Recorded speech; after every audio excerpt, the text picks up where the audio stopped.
In the annals of military history, few commanders can claim a record of unbroken victory. Fewer still can claim to have been the principal architect of one of the most rapid and consequential territorial expansions the world has ever seen. Khalid ibn al-Walid ibn al-Mughira al-Makhzumi stands in this rarefied company, an Arab general whose name became synonymous with tactical brilliance, strategic foresight, and battlefield dominance. His campaigns, fought in the crucible of the 7th century, did not merely win battles, they dismantled ancient empires and forged a new one in their place, fundamentally reshaping the political and cultural landscape of the Middle East and beyond. Khalid's journey to becoming the preeminent general of the early Islamic Caliphate was not a linear one.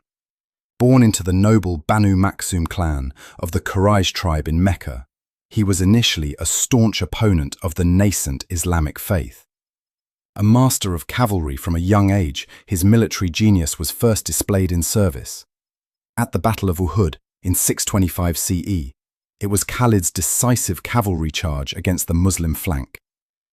A flank left exposed when archers abandoned their posts that turned an impending Muslim victory into a stinging defeat. This early display of tactical opportunism was a harbinger of the skills he would later bring to the service of Islam. His conversion, around 629 CE, was a turning point, bringing a military mind of the First Order into the ranks of the Muslim state.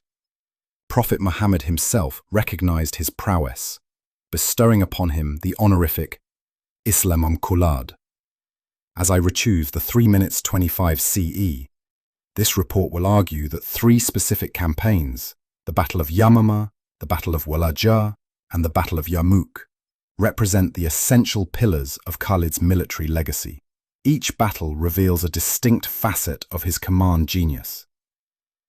Yamama demonstrates his mastery of consolidation, Walaja showcases his brilliance in tactical innovation, and Yarmouk reveals his command of grand strategy.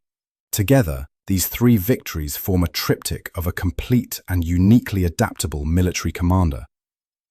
The death of the Prophet Muhammad in 632 CE plunged the nascent Islamic state into its first and most severe existential crisis. Across the Arabian Peninsula, many tribes saw the Prophet's passing as the dissolution of their allegiance.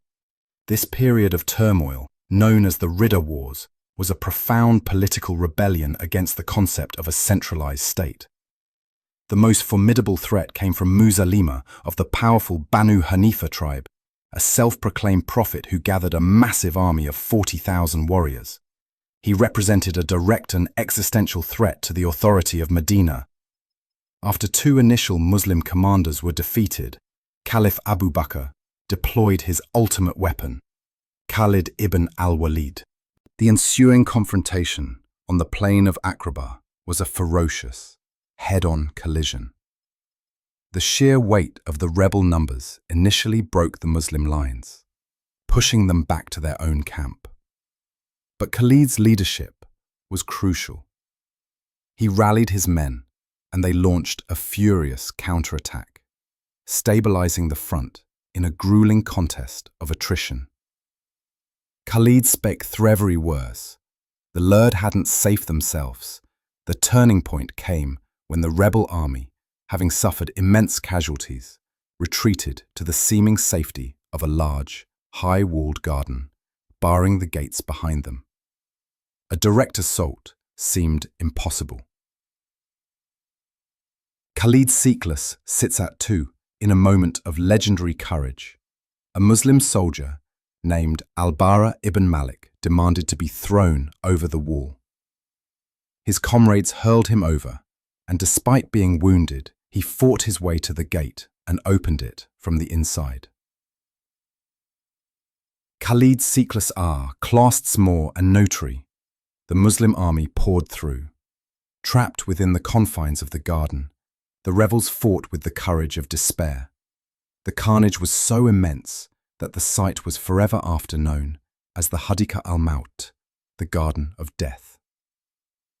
The battle ended when Musaylima himself was killed, and the rebellion was utterly crushed.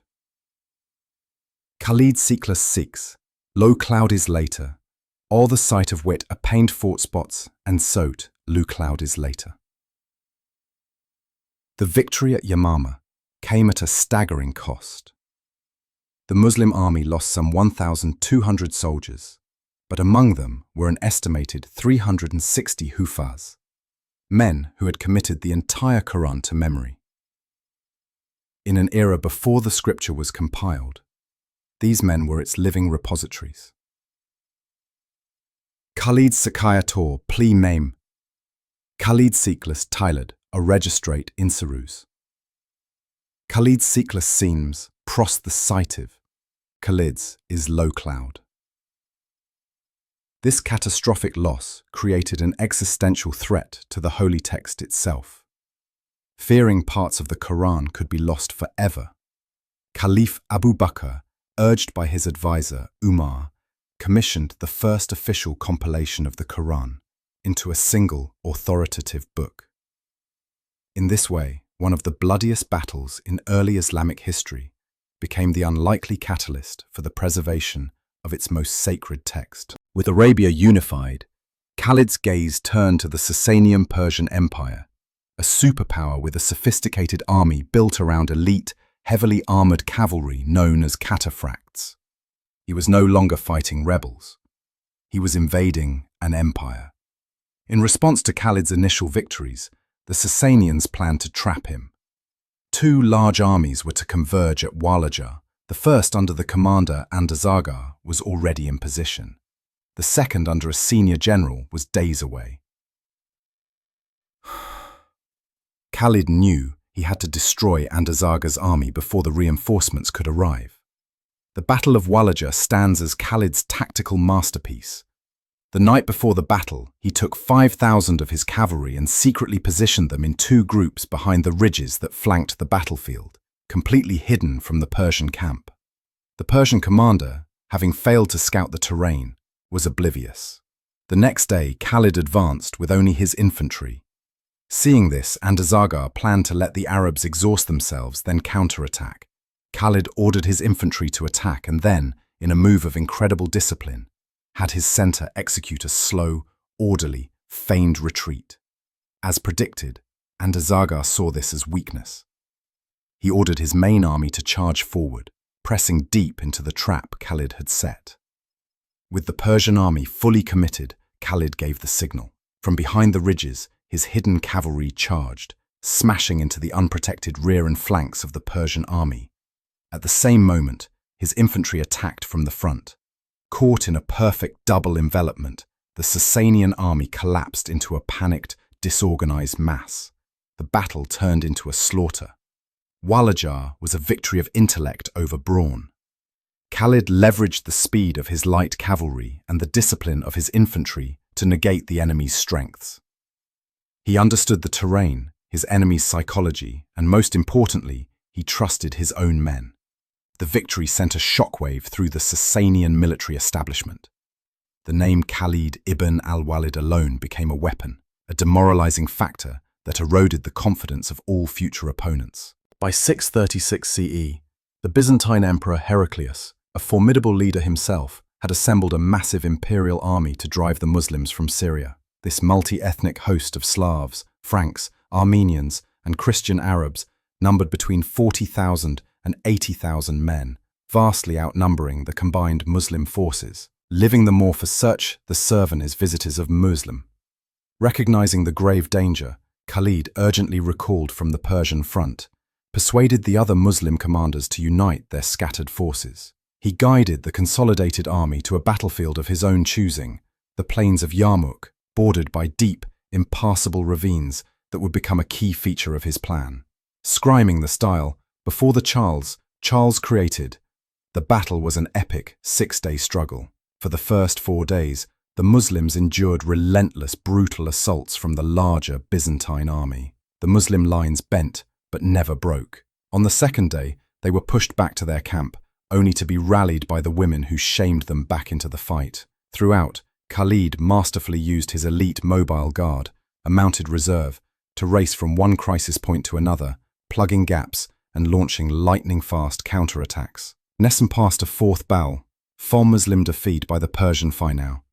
By the end of the fourth day, the Byzantines were battered and demoralized. Their commander Vahan requested a truce. Exhaled sharply, Khalid refused, sensing the moment for victory was at hand. That night, he sent a cavalry regiment on a covert mission to seize the main bridge over the Wadi-ur-Rukud, the only escape route for the Byzantine army. Jewelry and ABR, Scrame, Coil, Elitile.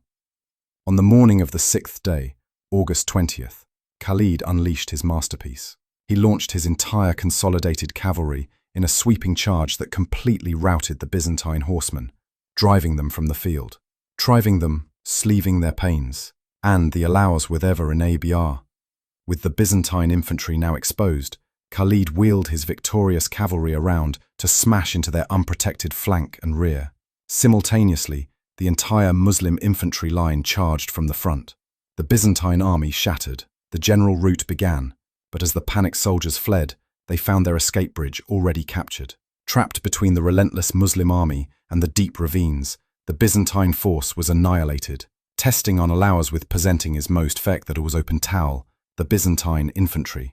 The Battle of Yarmouk was a geopolitical earthquake. It shattered the Byzantine army of the East, leading to the permanent loss of Syria, Palestine, and Egypt. It transformed the nascent Caliphate into a new world superpower and marked the first great military clash between the Islamic world and Christendom, a clash that would define much of the next millennium. It's some screaming in your most, and ever symbol one, the Byzantine army, allowing in the Mosul. The Khalid is battle right, from the next in chord. These eyes, the complete the touching of Byzantine line, of the USA's the ways errors. The campaigns of Khalid ibn al-Walid paint a portrait of a uniquely complete military commander. He remained undefeated in over 100 battles, a record virtually unparalleled in the annals of warfare.